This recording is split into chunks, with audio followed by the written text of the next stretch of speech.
Storytelling Ron here, and I've got my 357 guide. This is just a simple way for you to grasp the rules, Dungeon Masters. It's very easy. If you get this 357 guide down, you can create things really quickly on the fly. Now, as DMs, we love preparing. I love creating my own little list of creatures and spells and what they do. But also you can do it this way, or you can access the monster manual and all that. But you can totally do it this way. Or if you have to create something on the fly because, you're doing random stuff or you're letting them kind of go around different areas, or they go a direction you just weren't expecting and you don't want to have to create all this stuff. I mean, you can easily create a goblin party with a couple of different types of goblins and a shaman or, voodoo doctor just by following my 357 guide. So how does the 357 guide work? And I'm sorry, I know on the screen it's over here, but for me it's over there. So, oh well. Okay, 357 guide. Low level. Look what I did. 3 plus 3, up to 30 hit points. Armor class 13. DC 13.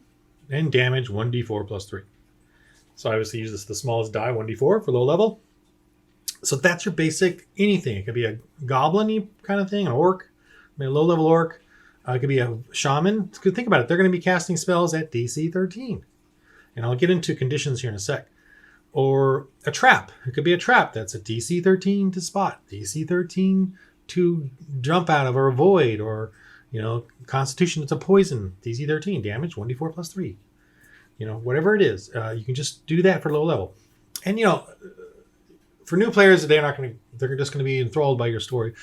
Maybe for experienced players, they're going to be like, what spell are you casting? Or what is that, a goblin? Because goblins only have... Just let them know. Let them know you're doing a basic, general kind of, don't try to hide, just tell them, I'm doing a 357 guide kind of thing, where I'm just, just so there's no confusion. Because obviously there is a connection between you throwing specific spells and then them identifying those spells. And there's that thing. But when I do like shamans or voodoo or the tribal type of jungle or native, they don't necessarily follow the wizard spells. They just have their own wild magic kind of things, So for mid level, it's plus 5 up to 50 hit points. Armor class 15, DC 15 for whatever they're casting. The spell casting is plus 5. 1d6 plus 5 damage. High level plus 7 up to 70 hit points. Armor class 17. DC 17, 1d8 plus 7. That's it. You can go to plus 9 for higher level. But that's it. So also what you can do for damage, what I have down here are conditions. And this could be like, and then of course over here as well. And this is like just extra damage, like necrotic damage or fire damage or whatever. Like if they do an extra damage, it's going to be saying 1d8 plus, let's say for high level, 1d8 plus 7 and then 1d8 or another plus 7 or another plus 7, however you want to do it.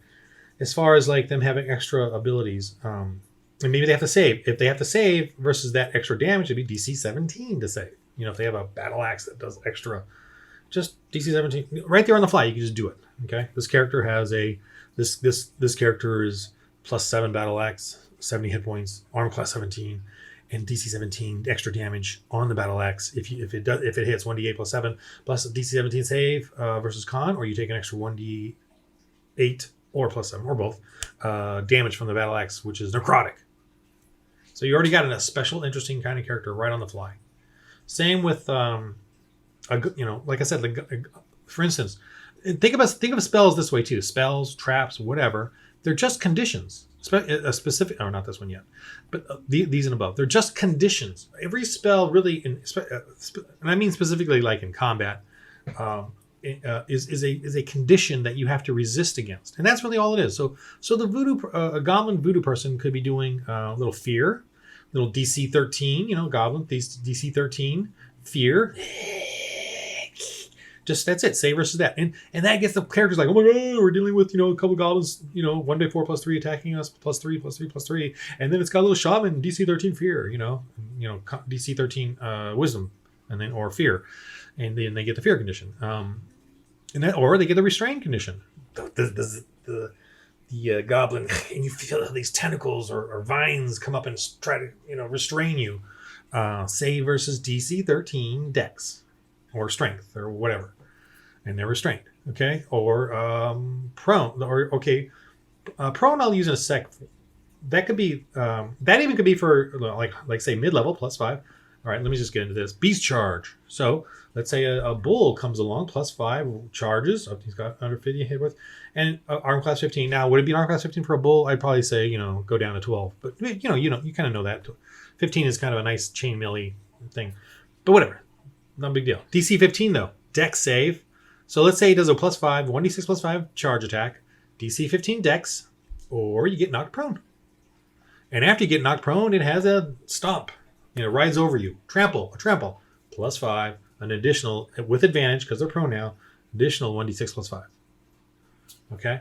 So there, you can do that really quickly. That was a bull charging them. Same with grapple. Like a lot of creatures, let's just say a giant, like a hill giant wants to grab somebody. Well, I know hill giants are +9, so let's say +9, up to 90 hit points. Armor class 19. Well, I know it's a hill giant, so I'm going to bring it down to 14, 15. I just, but you can make it 19 if you want. Like it's really got thick barks tied around its legs and you can't barely hit it. And 1d8 +7. It's a giant, so I'll make it 2d8 +9. 1d8 +9 is still pretty devastating right there. 1d8 +9. Although no, high level 1d8, no, it'd be 1d10 or 1d12 +9. See, that's pretty close to a giant damage for a regular hill giant anyway in the monster manual.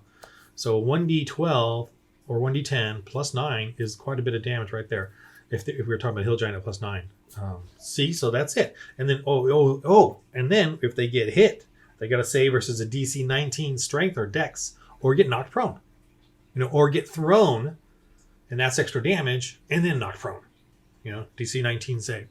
So do you understand what I'm saying? You can quickly just throw in, you can throw in like a cleric, an assassin, just by using this kind of concept, without having to go look for it.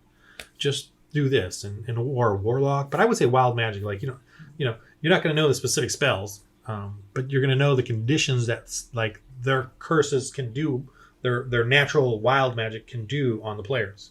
And again, this isn't really meant for quickly throwing something together, with the basic wild magic or basic concepts of attacks.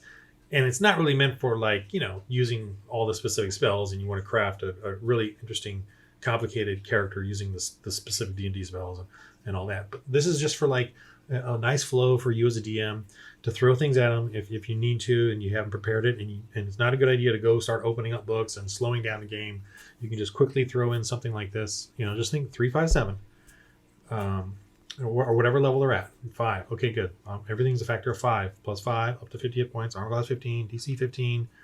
What is it? 1d6 +5 or somewhere in that range. Okay. So I'm just trying to get you to understand that is really the basic kind of rundown of what you need to throw together really quickly to make an interesting challenge for the players. And so it's my 3, 5, 7 guide. One, to help you just understand the basics. Just understand the basics, so you're not too confused by it all of what factors there are, and then also that you can just throw something together really quickly, but with some interesting challenge. And this also works for traps too, right? If they're mid-level party, give them a DC 15 perception to see it, dex to avoid it, or con to resist the poison or whatever it is, and damage is around 1d6 +5 for the fall, 1d6 +5 for the spikes that are there at the bottom, 1d6 5 for the poison that comes out, or whatever it is, So again, sorry, that's it. Okay, 3, 5, 7 guide, just to help you give the basic overview for. Okay, anyway, you know what I'm saying.